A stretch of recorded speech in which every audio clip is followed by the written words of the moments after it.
Woensdag 29 Julie, 10 minute oor 6, jy kyk na Stroom op hier op Nuuspot en hier is vanoggend se nuusbulletin.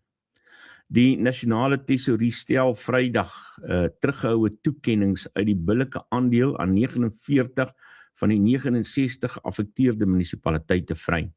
Die aankondiging deur die minister van Finansies, Enoch Godongwana, kom te midde van nuwe regs- en politieke ontwikkeling in die Palapala saak, as ook verskeie ernstige misdaad en rampvoorvalle in Suid-Afrika en oorsee.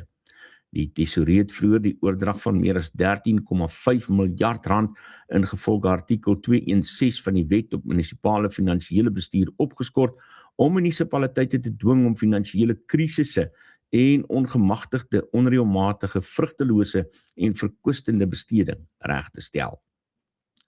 Altesaam 21 munisipaliteite sal gedeeltelike toekennings ontvang, terwyl 28 rade geen betaling sal kry nie.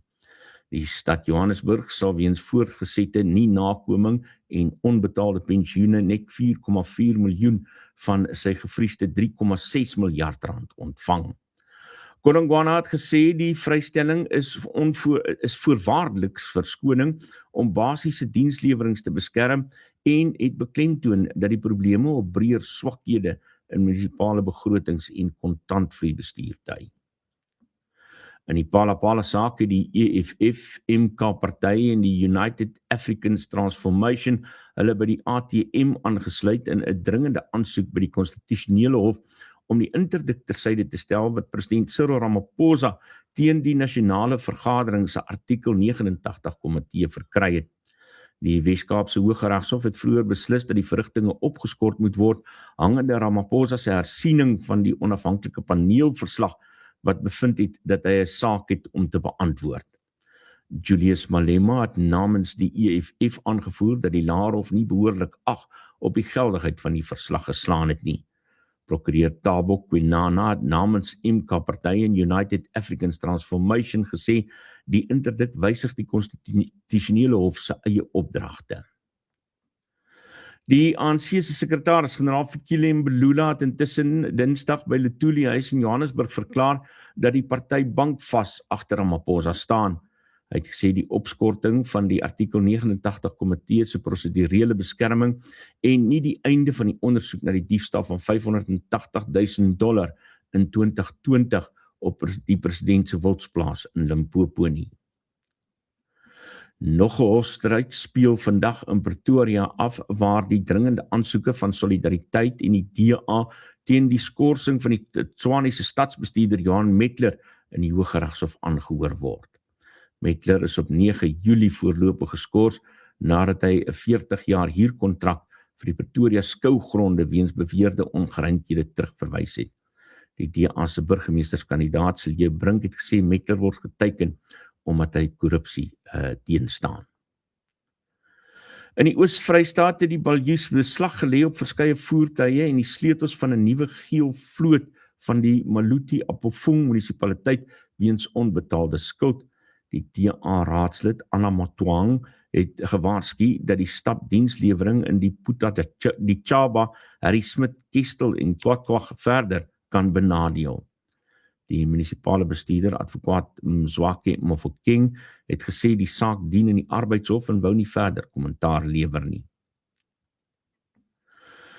2 verdagtes is die 22ste Julie in Luxemburg in hegtenis geneem op grond van 'n Europese arrestasiebevel in verband met die moord op 3 Franse burgers naby Pretoria.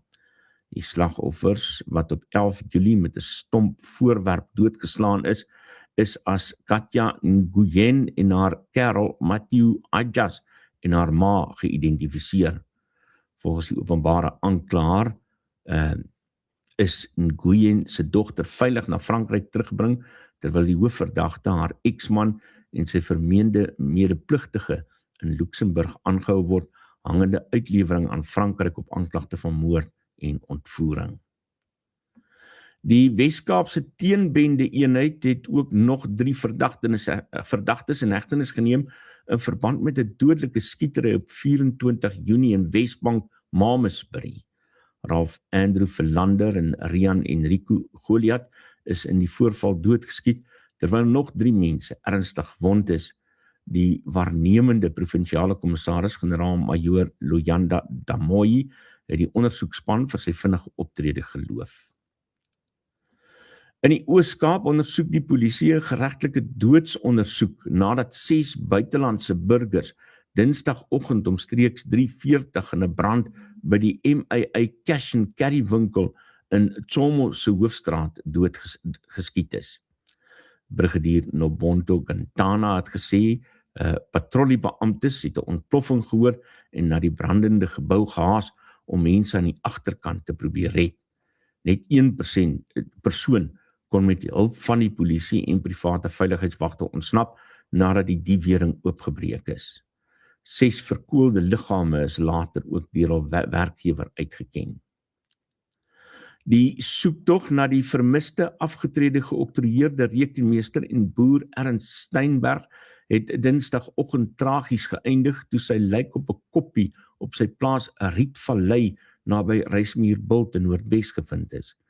Hy het Sondag omstreeks 2:15 die middag vermis geraak nadat hy sy diere gaan voer het en nie teruggekeer het om jagters by die lughawe te gaan haal nie.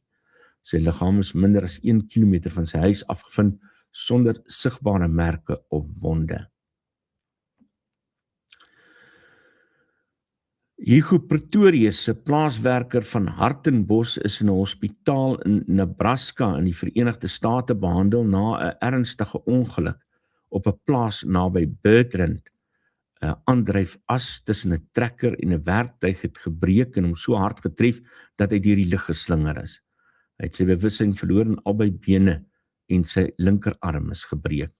Sy vrou Ilani Pretorius sê dokters beskryf hom as 'n lewende wonderwerk.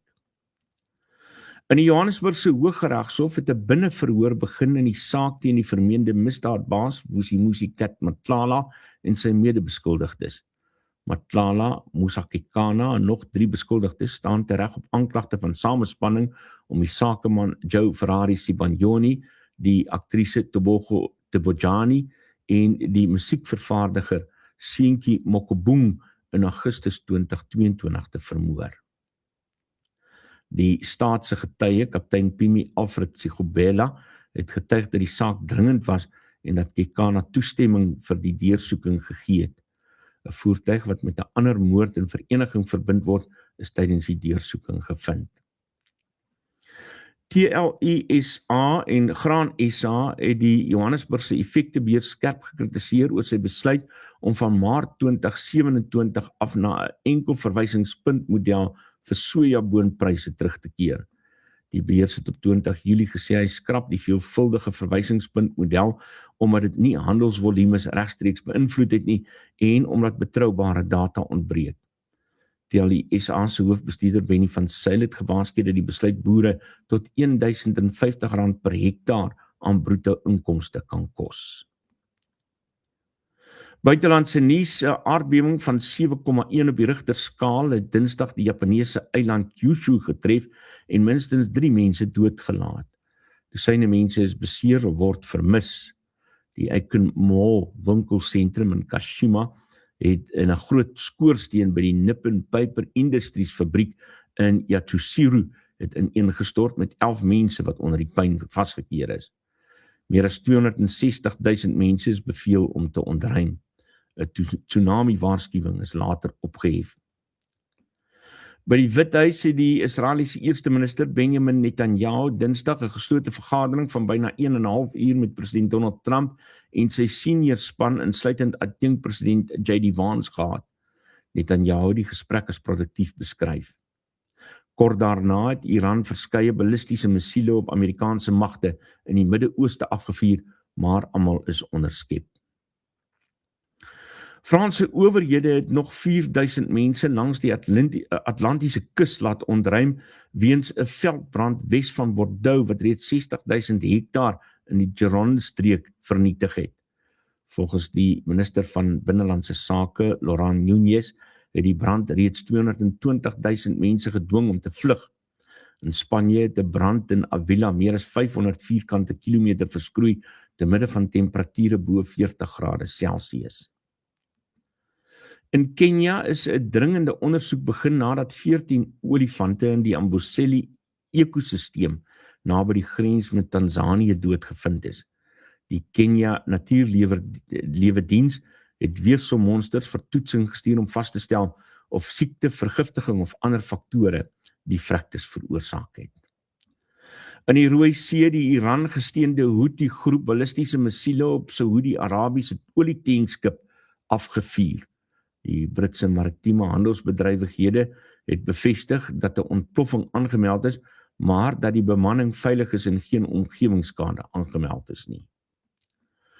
Uganda het verklaar dat die land amptelik vry is van Ebola nadat die verpligte 42 dae moniteringstydperk sonder enige nuwe gevalle verby is. Van die 20 bevestigde gevalle is 18 pasiënte ontslaan, terwyl 2 burgers van die Demokratiese Republiek die Kongo gesterf het.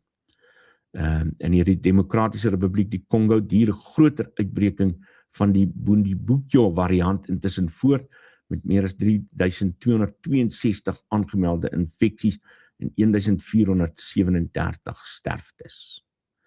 En ten slotte in Japan is die 61-jarige Kasunoro Yokoi, 'n inwoner van Kyoto, deur die polisie in hegtenis geneem nadat hy sy bejaarde bure sedert 2019 vir 7 jaar lank getuister het met sy luide gitaarspel en radio. 'n Woordvoerder van die plaaslike polisie het Dinsdag bekend gemaak dat 3 bure tussen 60 en 80 jaar oud weens die geraas aan slaaploosheid en depressie begin ly het, terwyl 'n 4de buurman tinnitus ontwikkel het. Die polisie het op meer as 40 gitare, meestal elektries, asook op CD-spelers, radiokassetspelers en versterkers in Yokoi se woonplek beslag gelê, nadat amptelike waarskuwings geen uitwerking op hom gehad het nie. Ondersoekers het geraasvlakke van meer as 80 desibel in die woonbuurt gemeet, wat volgens die stadsowerheid so hard soos die geraas binne in 'n bewegende trein is. Kyodo News het 'n buurman in sy 60's aangehaal wat gesê het dit was verskriklik, want daar was heeldag 'n warboel van allerlei geluide. Yokoi is uiteindelik in hegtenis geneem op aanklag van misbruik nadat die 4 bure genoeg bewyse teen hom verskaf het. Ja, die raserige spul daai. Dis vandag se nuus hier op Nuuspot. Tuiste van Afrikaanse stories agter die nuus.